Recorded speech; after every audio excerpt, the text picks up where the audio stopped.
Hey everyone, welcome to our YouTube channel Surjeet SPS. तो guys, आज की इस वीडियो में हम एक बार फिर से बात करेंगे एचपी पॉलिटी के बारे में और साथ ही साथ एक अपडेट भी आपको देना है जो जितने भी एनटीटी के एस्पिरेंट्स हैं कि जो लेटर की हम लोगों ने बात की थी कि एक लेटर जो है वो डायरेक्टर ऑफ एलिमेंट्री एजुकेशन की तरफ से जो है वो भेजा गया है। ठीक है, वो लेटर अभी तक जो है वो जिस भी कंसर्न्ड अथॉरिटी को, जैसे मैंने कहा था आपको कि इलेक्ट्रॉनिक्स डिपार्टमेंट जो है इस बार आपका जो है आउटसोर्स की जो भर्ती है वो करने वाला है, लेकिन अनफॉर्चुनेटली अभी तक वो जो लेटर है जो भेजा गया है या भेजा गया है कि नहीं गया है उसका भी कंफर्म नहीं है। वो अभी तक उनके यहाँ नहीं पहुँचा है और कल तक जो था ये लेटर नहीं पहुँचा था, कल तकरीबन 2 बजे तक। और जब तक वो लेटर या जो एक तरह से वो चिट्ठी है वो कॉरपोरेशन जो इलेक्ट्रॉनिक कॉरपोरेशन है एक तरह से उनके पास नहीं पहुंचता है तो फिर वो जो है वो एक तरह से भर्ती नहीं करवा पाएंगे। ठीक है, और जल्द से जल्द अब क्योंकि आज तो छुट्टी है तो आज तो मुश्किल है, पर 1-2 दिनों में यदि ये लेटर वहाँ तक नहीं पहुँचता है तो फिर कहीं ना कहीं आउटसोर्स पे भी भर्ती कराना अपने आप में एक मुश्किल काम हो जाएगा, क्योंकि कोड ऑफ कंडक्ट के बारे में अभी तक कुछ भी जो है वो श्योर नहीं है। तो इससे बेटर ये है कि आप देखिए, ये एक चीज़ मान के चलिए कि एग्ज़ाम तो होना ही है। जो आउटसोर्स पे जो भी सेलेक्ट होते हैं, ठीक है, जो भी आउटसोर्स पे रखे जाते हैं तो उनके लिए भी आरएनपी रूल्स बनेंगे। ठीक है, और फिर जब आरएनपी रूल्स आपके बनेंगे तो उसमें आपको ये देखना पड़ेगा कि एक तो एग्ज़ाम होगा, ठीक है, और एग्ज़ाम के साथ साथ आपको जो है वो बैच वाइज भर्ती होने का भी एक तरह से जो है वो ऑप्शन मिल जाता है। ठीक है, तो इससे बेटर ये है कि आप लोग अपनी प्रिपरेशन को भी करते रहें, साथ ही साथ जो भी आपको कंटेंट मटेरियल जो है वो अवेलेबल होता है तो आप ज़रूर जो है वो उसका एक तरह से बेनिफिट लेने की कोशिश करें।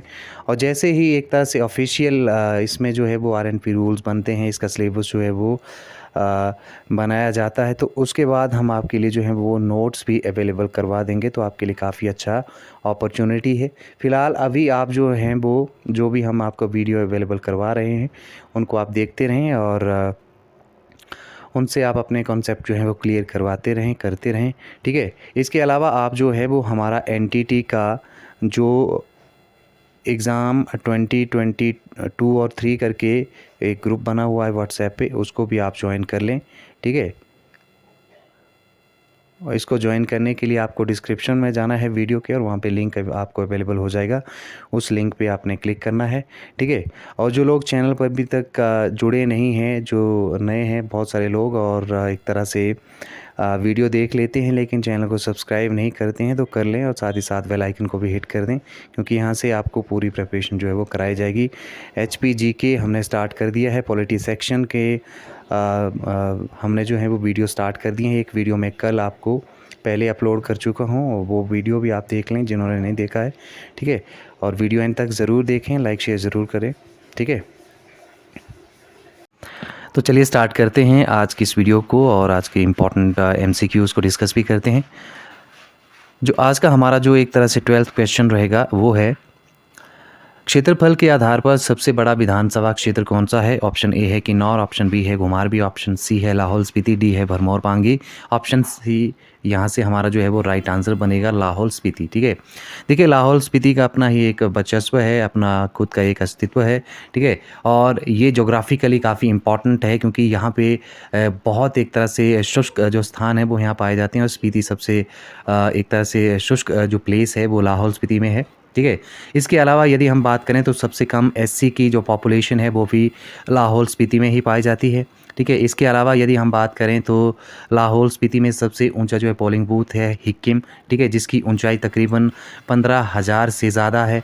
ठीक है, इसके अलावा यदि आप बात करो तो लाहौल स्पीति में जो है वो आपको बहुत सारे ऐसे इम्पॉर्टेंट एक तरह से पासेस देखने को मिलते हैं जो कि एग्ज़ाम के पॉइंट ऑफ व्यू से काफ़ी इम्पॉर्टेंट हैं। ठीक है, तो लाहौल स्पीति काफ़ी इम्पॉर्टेंट है।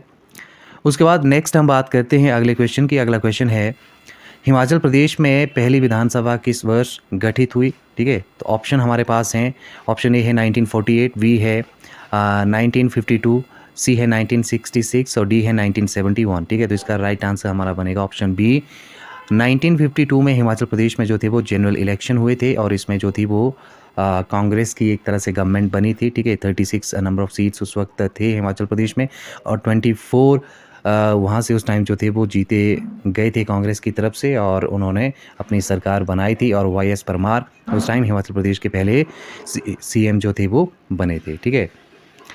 उसके बाद यदि हम बात करें तो जैसे जैसे हिमाचल प्रदेश में डिफरेंट जो डिस्ट्रिक्ट्स थे, डिफरेंट जो जोन्स थे वो इन्वॉल्व होते गए, तो इस तरह से नंबर ऑफ़ जो एक तरह से विधानसभा के सीट्स थे वो भी इंक्रीज़ होते गए। जैसे हिमाचल प्रदेश में जो है 1954 में बिलासपुर जो कि पार्ट सी का स्टेट था उसको इन्वॉल्व किया जाता है, तो ये नंबर ऑफ़ सीट्स जो हैं वो 36 + 5 और इसमें जो ऐड हो जाते हैं 41 हो जाते हैं। फिर टेरिटोरियल काउंसिल 1963 में ये कॉन्सेप्ट आता है, तो फिर एक सीट इसमें और जो है वो इंक्रीज़ हो जाता है, नंबर ऑफ़ सीट्स 42 हो जाते हैं।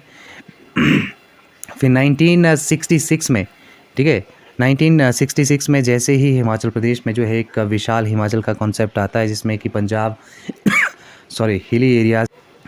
हिली एरियाज़ के जो हैं कुछ एक जो एरियाज़ हैं वो हिमाचल प्रदेश में जो है वो मर्ज किए जाते हैं। तो उस टाइम जो है वो हिमाचल प्रदेश की जो टोटल नंबर ऑफ़ जो आपकी एक तरह से सीट्स होती हैं तो वो बढ़ के जो हैं वो 63 हो जाती हैं और 1971 तक जब हिमाचल प्रदेश जो है वो कंप्लीट स्टेटहुड का जो एक टारगेट है उसको अटेन कर लेता है, तो हिमाचल प्रदेश में 68 जो नंबर ऑफ़ सीट्स ऑफ विधानसभा हैं वो यहाँ पे हो जाते हैं। तो नेक्स्ट हम बात करते हैं हिमाचल प्रदेश की विधानसभा में विधायकों की कितनी सीटें हैं, ठीक है। ये मैंने आपको पहले ही इसको जो है वो डिस्कस कर दिया है, ठीक है। ऑप्शन बी यहाँ से 68 will be the right one. Next है 1982 में हिमाचल प्रदेश विधानसभा का अध्यक्ष कौन था। ऑप्शन ए है विद्या स्टोक्स, बी गंगूराम मुसाफिर, सी टी.एस. नेगी और डी राणा कुलतार चंद, ठीक है। तो यहाँ से जो राइट आंसर बनेगा हमारा वो बनेगा ऑप्शन सी टी.एस. नेगी जो थे वो 1982 में हिमाचल प्रदेश के जो थे वो एक तरह से विधानसभा अध्यक्ष थे, ठीक है। फर्स्ट यदि हम बात करें जो विधानसभा के अध्यक्ष थे तो वो थे जयवंत राम, ठीक है। तो जयवंत राम पहले जो थे वो एक तरह से विधानसभा के अध्यक्ष थे, ठीक है।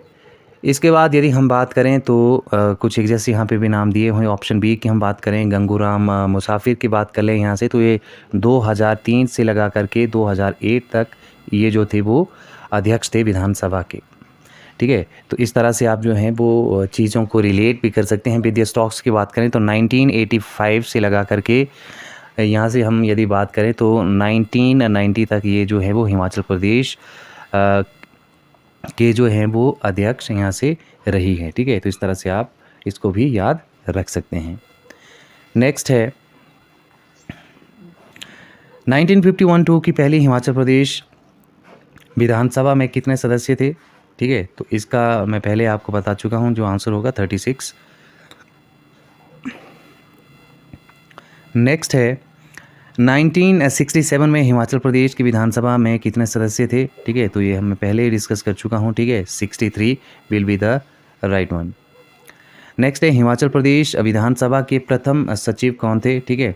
तो हिमाचल प्रदेश के यहाँ से प्रथम सचिव जो है वो पूछा गया है। ऑप्शन ए है NC नंदी, ऑप्शन बी है जयवंत राम, सी है रामलाल और डी है चिरंजी लाल वर्मा, ठीक है। तो ऑप्शन ए NC नंदी जो थे हिमाचल प्रदेश में विधानसभा के प्रथम सेक्रेटरी थे, ठीक है। इसके अलावा यदि हम बात करें तो हिमाचल में जो फर्स्ट है या सबसे बड़ा है या सबसे छोटा है, ठीक है, सबसे ऊंचा है, सबसे लंबा है, यहाँ से भी बहुत सारे क्वेश्चन जो हैं वो हर एक एग्ज़ाम में हिमाचल प्रदेश के जहाँ पे भी क्वेश्चंस पूछे जाते हैं तो यहाँ से भी जो है वो इम्पॉर्टेंट क्वेश्चंस बनते हैं, ठीक है। इसके साथ साथ यदि हम बात करें तो KL मेहता जो हैं वो हिमाचल प्रदेश के पहले एक तरह से मुख्य सचिव हैं, ठीक है। NC मेहता की बात करें तो हिमाचल प्रदेश के वो पहले जो हैं वो चीफ़ कमिश्नर हैं, ठीक है। इसी तरह से यदि हम बात करें तो बहुत सारे ऐसे आपके नंबर ऑफ़ फैक्ट्स जो हैं वो निकल के सामने आते हैं। जैसे विधानसभा की ही हैं यदि हम बात करें तो जयवंत राम जो हैं वो पहले आपके जो है वो अध्यक्ष हैं। इसी तरह से यदि हम लेफ्टिनेंट गवर्नर की बात करें तो जनरल मेजर हिम्मत सिंह जो है वो हिमाचल प्रदेश के जो हैं पहले एक तरह से लेफ्टिनेंट गवर्नर हैं। तो इस तरह से आप लोग जो है वो चीज़ों को अच्छे से रिलेट कर सकते हैं और फिर आप जो है इन सब फैक्ट्स को जो हैं वो बारी बारी से जो है वो मेमोराइज़ भी कर सकते हैं। ठीक है, तो ये चीज़ आप ध्यान में रख सकते हैं। 1 मार्च 1952 को मेजर जनरल हिम्मत सिंह को जो है वो हिमाचल प्रदेश का पहला उपराज्यपाल जो है वो बनाया जाता है। नेक्स्ट देख लेते हैं, सबसे अधिक 15 विधानसभा सीटें किस ज़िले में है? तो यहाँ से जो हमारा आंसर बनेगा वो बनेगा ऑप्शन डी, कांगड़ा। ठीक है, और कांगड़ा जो है वो काफ़ी एक तरह से एरिया वाइज भी ठीक है, उतना बड़ा नहीं है जितना लाहौल स्पीति है, लेकिन पॉपुलेशन वाइज काफ़ी एक तरह से ये वास्ट है, और इसी कारण है कि यहाँ पे 15 विधानसभा सीटें यहाँ पे इसमें जो है वो इन्वॉल्व रहती हैं।